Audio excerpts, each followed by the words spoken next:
நியாயப்பிரமாணத்தினுடைய starting வந்து Moses முடிஞ்சிரும் 120 நோவா கிட்ட சொன்னது. ஆனா மோசஸ் கிட்ட சொன்னது 70 அல்லது 80. இந்த 70 எங்க வந்து முடியும் தெரியுமா? மெல்கிசேதேக்கின் முறைமையில் இருக்கக்கூடிய தாவீதுல வந்து முடியும். தாவீது 70 வயதுல மரிப்பான். அந்த 70 தாவீது முடிஞ்ச உடனே சாலமோன் ராஜாவாக மாறுவார். சமாதானத்தின் தேவன் வருவார். இவைகளுக்கு பின்னால் காடோடைய மகா பெரிய பிளான் இருக்கு. இப்ப நம்மள ஒவ்வொருத்தரையும் அந்த மாதிரி தான் ஆண்டவர் கொண்டு வந்திருக்கிறார். அந்த 70 தாவீது முடிக்கும் போது சாலமோன் தொடங்கணும். அப்ப அந்த சாலமோனுக்கு தேவையான அந்த மெல்கிசேதேக்கின் முறைமையின்படி இருக்கக்கூடிய சிங்காசனத்தை உருவாக்கி தேவாலயத்துக்கான பிளானை வாங்கி ஆண்டவர்ட்ட வந்து கொடுத்துட்டு அவர் போயிட்டார். இப்ப சாலமோன் அதை எக்ஸிக்யூட் பண்ணி முடிக்கணும். அப்போ தாவீது திறவு வச்ச அந்த திறவுகோல் அடுத்து சாலமோன் வழியாக கண்டினியூ ஆகணும். எப்ப வரைக்கும் கண்டினியூ ஆகணும்? இயேசு வர வரைக்கும் கண்டினியூ ஆகணும்.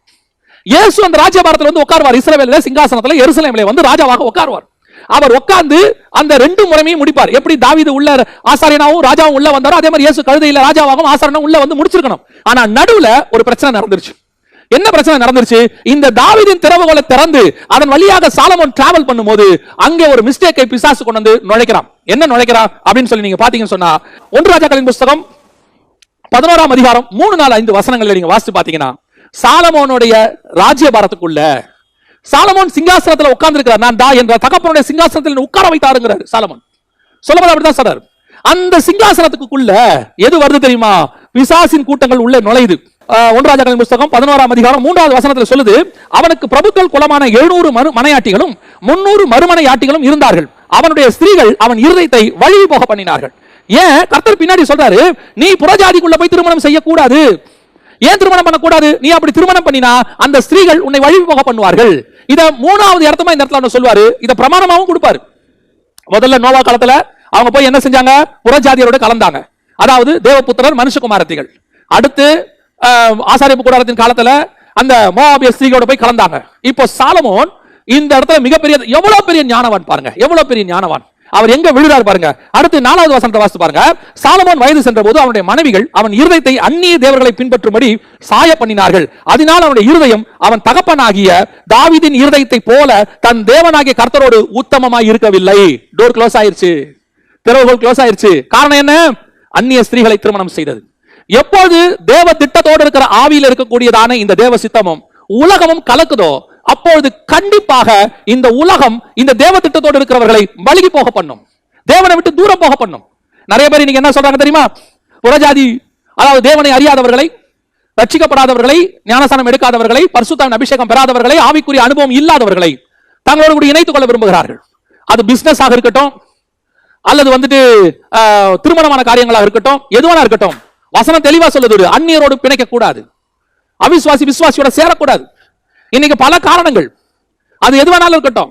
அவரு நிறைய பணம் வச்சிருக்காரு, அவர் ஸ்லீப்பிங் பார்ட்னரா இருப்பாரு, நான் ஒரு ஒர்க்கிங் பார்ட்னரா இருப்பேன், அவர் பணம் தான் போடுவார், எந்த டிஸ்டர்ப் பண்ண மாட்டார். நான் சொல்றேன், உங்களுக்கு கர்த்தர் கொடுக்கிற அந்த கிருபையை, அதனால் வரக்கூடிய ஆசீர்வாதத்தை அவர்கள் சாப்பிடுவார்கள்.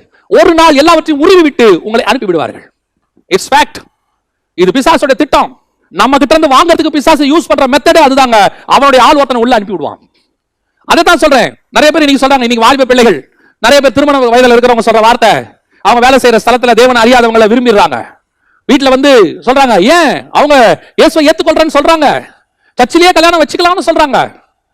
நான் அவங்கள மாத்திடுவேன், நான் அவங்களை எப்படி சுவிசேஷம் சொல்றேன். பிசாசு உன்னை வஞ்சித்து இழுக்கிறதுன்னு அர்த்தம். இந்த மாதிரி காணாமல் போனவர்கள் 99%. ஏதோ 1-2 கர்த்தருடைய கிருபையில தப்பிச்சுச்சு. அந்த தப்பிச்சதை முன்னுதாரணமா எடுக்க முடியாது. 99 ஃபெயிலியர், 99.99 ஃபெயிலியர். கர்த்தர் அருவருக்கிற காரியத்தில் ஒன்று அந்நியர்களோடு பிணைக்கப்படுதல். நோவா காலத்தில் இருந்த பாவத்தில் இது மிக முக்கியமான பாவம். அப்பேற்பட்ட ஞானமுள்ள சாலமோனையே வழிவிலக போக பண்ணினார்களாம். அதை விட எனக்கு ரொம்ப ஆச்சரியம் என்ன தெரியுமாங்க, இந்த சாலமோன்ட்ட 2 தடவை கர்த்தர் நேரா வந்து பேசியிருக்கிறார். வசனம் சொல்லுது, ராஜாக்கள் 11:9, ஆகையால் இஸ்ரவேலின் தேவனாகிய கர்த்தர் சாலமோனுக்கு 2 விசை தரிசனமாகி அந்நிய தேவர்களை பின்பற்ற வேண்டாம் என்று கட்டளையிட்டு இருந்தும் அவன் கர்த்தரை விட்டு தன் இருதயத்தை திருப்பி, கர்த்தரை விட்டு தன் இருதயம் என்ன பண்ணிட்டானா? திருப்பிட்டானா. யார் இந்த சாலமோன் தெரியுமா? இன்னைக்கு சாலமோனை பத்தி பேசுறாங்க. சாலமோனை பத்தி எவ்வளவு காரியங்களை ஒரு சிலர்லாம் வெளி புத்தகத்தை தியானிச்சு எங்ககிட்ட அவங்க டிஸ்கஸ் பண்ணும்போது நான் ரொம்ப ஆச்சரியப்பட்டேன். சாலமோன் இப்படி ஞானம், அப்படி ஞானம். நான் சொல்றேன், சாலமோனை போல ஞானம் இல்லாதவன் ஒருத்தனும் கிடையாது. இப்படி சொல்றதுக்கு உடனே எல்லாரும் சொல்றீங்க, இப்படி சொல்றீங்க. நான் சொல்றேன், சாலமோனை போல ஞானம் இல்லாதவன் ஒருத்தன் கூட கிடையாது. ஏன் தெரியுமா? கர்த்தர் 2 முறை தரிசனமாகி, நீ உலக ஞானத்தை மொத்தமா உனக்குள்ள கொட்டி வச்சாலும் கர்த்தருடைய வார்த்தைக்கு கீழ்ப்படியாத கர்த்தருடைய ஆவியானவர் கொடுக்கிற ஞானம் இல்லாவிட்டால் உன்னுடைய உலக ஞானம் அத்தனையும் குப்பை. இன்னைக்கு உலக ஞானத்துக்கு பின்னாடி போய், ஓ அவர் பெரிய மியூசிஷியன், அவருடைய மியூசிக் அப்படியே மெஸ்மரைசிங். அவர் அப்படி இருதயத்தை திருப்போம். அந்த அது என்ன மியூசிக் தெரியுமா? இந்த மியூசிக் தான் சாலமோனுடைய இருதயத்தை இழுத்துக்கிட்டு போற மியூசிக், உன்னை கர்த்தரை விட்டு திருப்புற மியூசிக். இன்னைக்கு உலக பிரகாரமான சில காரியங்கள்லாம் பார்க்கும்போது, ஓ அவர் எவ்வளவு ஞானம் உள்ளவராக இருக்கிறார், அவருடைய பெர்ஃபார்மன்ஸ் என்ன, எப்படிப்பட்ட பிசினஸ் மேன், எப்படிப்பட்டதான ஒரு ஆளு, எப்படிப்பட்ட ஒரு விளையாட்டு வீரர், எப்படிப்பட்ட ஒரு மிகப்பெரிய நடிகர், அவருக்கு நல்ல இருதயம். ஓ யார் வேணா இருக்கட்டும், யார் வேணா இருக்கட்டும், தேவனுடைய ஆவியை பெறாத மனுஷன் எப்பேற்பட்ட ஞானம் உள்ளவனா இருக்க முடியாது. சாலமோனே போயிட்டாங்க, இதை விட வேற என்ன வேணும் சொல்லுங்க. ஆனா ஒண்ணு என்ன தெரியுமா? சாலமோனிலும் பெரியவர் நம்மோடு கூட இருக்கிறார். அதுதான் இருக்கிறதுலே ஆசீர்வாதம். நான் எப்பவும் சொல்லுவேன், சாலமோனை போலே உலக ஞானம் மொத்தத்தையும் கரைச்சு குடிச்சு இந்த மாதிரி 2 விசை கர்த்தர் பேசி வழி விலகி போறவனை விட உலகத்தை பொறுத்த வரைக்கும் நாம பைத்தியங்களாவே இருந்துட்டு போறோம். ஆனா கர்த்தரை அறிகிற அறிவு இருந்தா போதும். அதுதான் உண்மையிலேயே ஞானம். அவருக்குள் ஞானம் அறிவு என்கிற பொக்கிஷம் அடங்கி இருக்கிறதுன்னு கொலோசியர் புத்தகம் சொல்லுது. அந்த ஞானம் தாங்க ரொம்ப முக்கியம். சாலமோன் ரொம்ப கேஷுவலா செஞ்சுட்டாரு. ரொம்ப கேஷுவலா அநேக மறுமனையாட்டிகளை திருமணம் பண்ணி பிசாசோட வலையில விழுந்துட்டாரு. அதனுடைய விளைவு என்ன தெரியுமா? அந்த திறவுகள் மூடிருச்சுங்க, அந்த டோர் க்ளோஸ் ஆயிருச்சு. அழகா மெல்கிசேதேக்கின் முறைமையின் டோரை திறந்து வச்சாரு தாவீது. நீதியின் ராஜா முடிச்சாரு, சமாதானத்தின் ராஜாவா இவன் முடிச்சிருந்தாங்கன்னா அடுத்து இவனுடைய சந்ததிக்குள்ள அப்படியே அடுத்து அடுத்து அடுத்து அடுத்து கிறிஸ்து வர வரைக்கும் இருந்திருப்பாங்க. இங்க விழுந்த விழுச்சி அவ்வளவுதான், முடிஞ்சிச்சு, டோர் க்ளோஸ் ஆயிருச்சு. கர்த்தர் பார்த்துக்கிட்டே இருக்கிறாரு, திருப்பி யாரை கொண்டு திறக்கலாம், திருப்பி யாரை கொண்டு திறக்கலாம் கர்த்தர் பார்த்துக்கிட்டே இருக்கிறாரு. சாலமோனுடைய வீழ்ச்சிக்கு என்ன காரணம்? அந்நியரோடு கலவுதல், உலகத்தோடு கூட. எப்பவும் சொல்லுவேன், சபை உலகத்தோடு கூட கலக்க கூடாது. உலகத்துல இருக்கிறவங்க எப்பேற்பட்ட ஞானவானா இருக்கட்டும், உலகத்தில் இருக்கக்கூடியதான படிப்பாளிகள், உலகத்தில் இருக்கக்கூடிய பெரிய அந்தஸ்தில் இருக்கிறவங்க, வேலையில் இருக்கிறவங்க, அரசியல்வாதிகள், யார் வேணாலும் இருக்கட்டும், சபைக்கும் அவர்களுக்கும் எந்த விதமான சம்பந்தம் கிடையாது, கிடையவே கிடையாது, மிக்ஸ் ஆக கூடாது. சாலமோன் காணா போயிட்டான், திறவுகோல், அந்த டோர் மீண்டும் க்ளோஸ் ஆயிடுச்சு. இதுக்கப்புறம் அந்த டோர் எங்க இருந்துச்சு, யார் ஓபன் பண்ணாங்க? எதுவுமே இல்லைங்க. முதல் வீழ்ச்சி உலகத்தோடு கூட சிநேகம், உலக சிநேகம் கர்த்தருக்கான பகை. ஆண்டவர் சொல்றார், ஒன்னு கர்த்தர் தெய்வமானால் கர்த்தர் இடத்துல வாங்க, பாகால் தெய்வமானால் பாகால் இடத்துல போங்க. அடுத்து ஏசாயா புத்தகம் 22ஆம் அதிகாரம் 22வது வசனத்துல கர்த்தர் இன்னொரு மனுஷனை செலக்ட் பண்றாரு. அந்த மனுஷனுக்கு பேர் தான் எலியாக்கீம். இந்த எலியாக்கீமை ஏன் செலக்ட் பண்ணாரு அப்படிங்கிறதுக்கு பாக்குறதுக்கு முன்னாடி இந்த ஏசாயா புத்தகத்துல பார்க்கும் போது நீங்க கவனிச்சீங்கன்னா, இவனையுமே இன்னொருத்தனுக்கு பதிலா தான் செலக்ட் பண்ணியிருக்காரு. இந்த எலியாக்கீம் முன்னாடி இன்னொருத்தனை செலக்ட் பண்ணியிருக்கிறார் ஆண்டவர். யாரை செலக்ட் பண்ணாரு? வசனம் சொல்லுது 19:20, ஏசாயா புத்தகம் 22ஆம் அதிகாரம் 19:20, உன்னை உன் நிலையை விட்டு துரத்தி விடுவேன், உன் ஸ்தானத்திலிருந்து நீ பிடுங்கி போடப்படுவாய். அந்நாளிலே இல்கியாவின் குமாரனாகிய எலியாக்கீம் என்னும் என் ஊழியக்காரனை நான் அழைத்து உன் வஸ்திரத்தை அவனுக்கு தரித்து உன் கச்சையால் அவனை இடைக்கட்டி உன் அதிகாரத்தை அவன் கையிலே கொடுப்பேன். அவன் எருசலேமின் குடிகளுக்கும் யூதாவின் வம்சத்துக்கும் தகப்பனாயிருப்பான். தாவீதின் வீட்டின் திறவுகோலை அவன் தோளின் மேல் வைப்பேன். ஒருவரும் பூட்டக்கூடாதபடிக்கு அவன் திறப்பான், ஒருவரும் திறக்கக்கூடாதபடிக்கு அவன் பூட்டுவான். யாரை பத்தி சொல்றாரு? எலியாக்கீம் பத்தி சொல்றாரு. இந்த எலியாக்கீம் யாருங்க?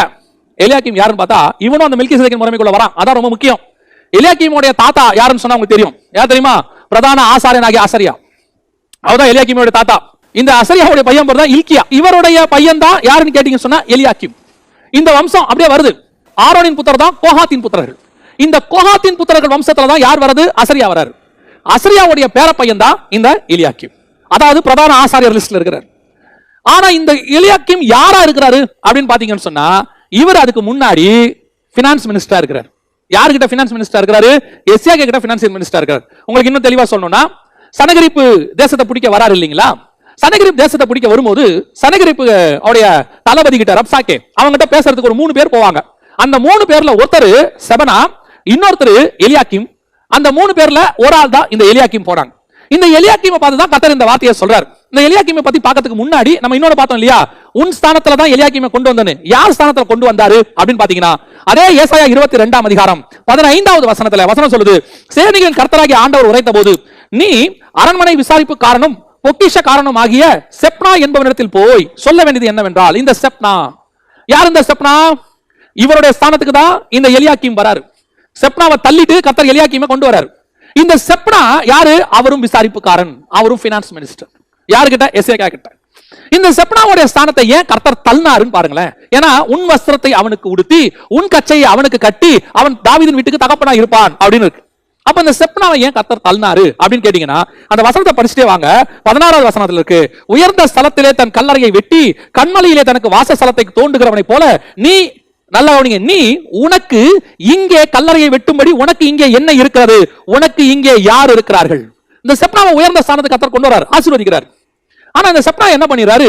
இந்த பூமியிலேயே இருக்க போகிறதை போல அநேக காரியங்களை, அடுத்த வசனம் பாருங்க, இதோ பலவான் ஒருவனை துரத்துகிற வண்ணமாய் கர்த்தர் உன்னை துரத்தி விட்டு நிச்சயமாக உன்னை மூடி போடுவார். அவர் உன்னை உருண்டையை போல அகலமும் விசாலமான தேசத்தில் சுழற்றி எரிந்து விடுவார்.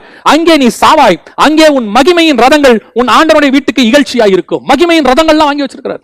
இங்கேயே இந்த உலகத்தை அவர் நேசிச்சு இந்த உலகத்துக்குள்ள எல்லாம் ஏன் பண்ணி பெரிய மேட்ல உயரமான கல்லறையை வாங்கி வெட்டி வச்சிருக்கிறாராம். எதுக்கு வெட்டி வச்சிருக்காராம் தெரியுமா? நான் செத்தா எனக்கு அந்த கல்லறையில தான் வைக்கணும். கல்லறையை கூட கிராண்டா வச்சிருக்கிறாரு. இன்னைக்கு அந்த மாதிரி ஆட்கள் இருக்கு தெரியுமா உங்களுக்கு? என்னைக்கும் சாவுமா சாவ மாட்டோமே தெரியாது. வருக வந்தா போயிடுவோம் நம்ம எதிர்பார்த்துட்டு இருக்கிறோம். ஒரு கூட்டம் இப்பயே கல்லறைக்கெல்லாம் இடம் வாங்கி கட்டியெல்லாம் வச்ச ஆட்கள்லாம் இருக்கு. எனக்கு ஒருத்தர் தெரியும். அவரு ஒரு கல்லறை இடையில ஒரு கல்லறை தோட்டத்துல ஒரு இடத்த பக்கமா வாங்கி வச்சிருந்தார்.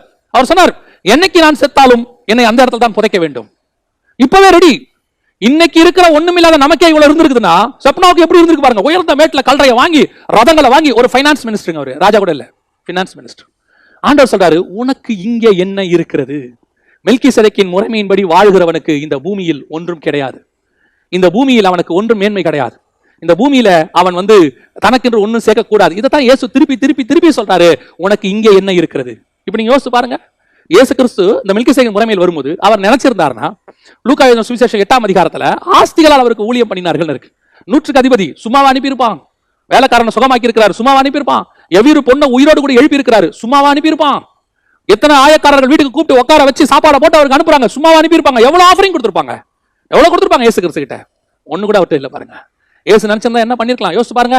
எருசலேம்ல அழகா ஒரு லேண்டை வாங்கி ஜீசஸ் மினிஸ்ட்ரிஸ் அப்படின்னு ஒரு பேரை போட்டு பக்காவா ஆரம்பிச்சு பேதுருவை ட்ரெஷரராகவும் யோவான செக்ரட்டரியாகவும் யாக்கோப ஜாயிண்ட் செக்ரட்டரியாகவும் போட்டு எவ்வளவு ஒரு வேலை பண்ணிருக்கலாம்.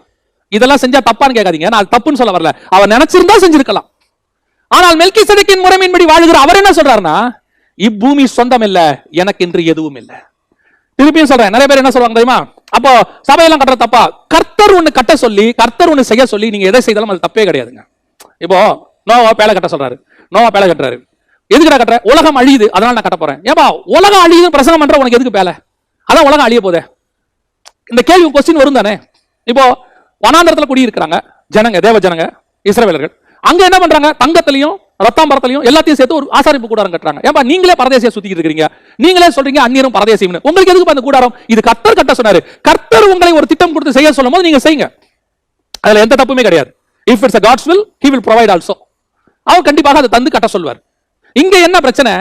அது இருந்தாலும் என்னுடைய இருதயம் அதன் மேல் இருக்காது. என்னுடைய இருதயம் எதுவும் இல்லை, நான் புறப்பட்டு போகிறேன், எனக்கு இந்த பூமியில ஒண்ணுமே கிடையாது. அந்த தாட் மைண்ட்ல இருக்கணும், அந்த சிந்தனை நமக்கு இருக்கணும். கர்த்தர் உங்களுக்கு ஒரு ஸ்தலத்தை கொடுத்திருக்காரா, சந்தோஷம். கர்த்தர் உங்களுடைய உண்மையை பார்த்து உத்தமத்தை பார்த்து உங்களுக்கு ஒரு ஆசீர்வாதம் கொடுக்கிறார், ஒரு உயர்வை கொடுக்கிறாரு. அந்த உயர்வுல உட்காரும் போது உங்களுக்கு தெரியணும், இது அல்ல, இதை காட்டிலும் மேன்மையானது எனக்கு பரலோகத்தில் இருக்கிறது. ஒரு நாட்டையே கொடுக்கிறார் ஆபிரகாமுக்கு, கானான் தேசத்தையே.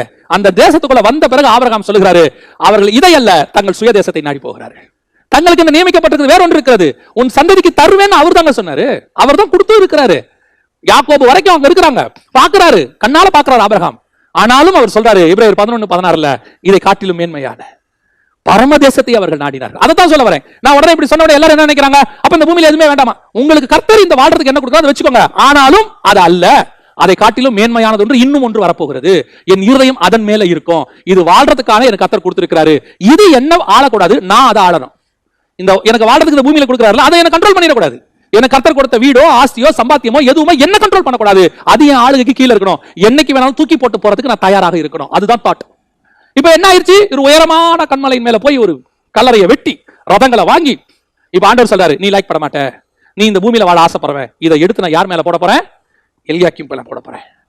எலியாக்கிம் செலக்ட் பண்ணப்படுகிறார். இப்ப கர்த்தர் சொல்றாரு எலியாக்கிமை பார்த்து, உன் கையிலே தாவீதின் திறவுகோலை நான் தருகிறேன், இதை வச்சுக்கோ. இப்ப இந்த எலியாக்கிம் பாருங்க, வம்சத்தின்படி லேவி கோத்திரம் ஆசாரியத்துவத்துக்குள்ள வராரு. ஆசரியாக்கிட்ட இருந்து இல்கியா, இல்கியால இருந்து எலியாக்கிம், இவங்க வராங்க அடுத்து. ஆனா இவர் என்ன வேலை பார்க்கறாரு அப்படின்னு பாத்தீங்கன்னு சொன்னா, பினான்ஸ் மினிஸ்டர் இருக்கிறார், ராஜ்யபாரத்துக்குள்ள இருக்கிறாரு. அந்த ரெண்டு வேலையும் அவர் என்ன பண்ணிருக்கணும்? ஆசாரித்துவ வேலை தான் பாத்துக்கணும். அங்க போய் அவர் என்ன பண்ணிருக்கணும்? தாத்தாக்கு அப்புறம் அப்பா கிட்ட ஆசாரியமா படிச்சிருக்கணும். சாமுவேல் எப்படி ஏலிகிட்ட இருந்து படிச்சாரோ அந்த மாதிரி படிச்சிருக்கணும். ஆனா இவர் எங்க இருக்காரு? ராஜ்யபாரத்தை படிச்சுட்டு இருக்காரு. இவர் என்ன பண்றாரு? சனகரிப்போட தளபதி கிட்ட போய் பேசிக்கிட்டு இருக்காரு. இவர் என்ன பண்றாரு? ரட்டு உடுத்திட்டு உட்கார்ந்து இருக்கிறார். தேசத்துக்கு ஒரு பிரச்சனை வரும்போது ரட்டு உடுத்தி அதை கிழிச்சுக்கிறார். இப்ப இந்த எலியாக்கிமை பார்த்து ஆண்டவர் சொல்றாரு, உன் கையில திறவுகோலை தரேன், ராஜ்யபாரமும் ஆசாரித்துவம் சேர்ந்து வருகிற உன் கையில அதை நான் கொடுக்கிறேன். இப்ப நீ தாவீதின் திறவுகோலை பூமியில கொண்டு வா. உன் ஸ்தானத்துல யார் வருவா? இயேசு கிறிஸ்து வருவார். ஏன்னா இயேசு வந்து முடிக்கணும், அதான் ஃபினிஷ். தாவீது ஸ்டார்டிங், இயேசு முடிக்கணும், அங்க வருவார். ஆனா நடந்தது என்ன தெரியுமா? இந்த எலியாக்கீம் அதை இழந்து போனார். எப்படி இழந்து போனார்? அதுக்கு என்ன காரணம்? கீழே வசனம் சொல்லுது, 24-25 ஏசாயா புஸ்தகம். அதன் மேல் அவன் தகப்பன் வம்சத்தாராகிய புத்திரர் பௌத்திரருடைய மகிமை அனைத்தையும் சிறிதும் பெரிதுமான சகல பாத்திரங்களையும் தூக்கி வைப்பார்கள்.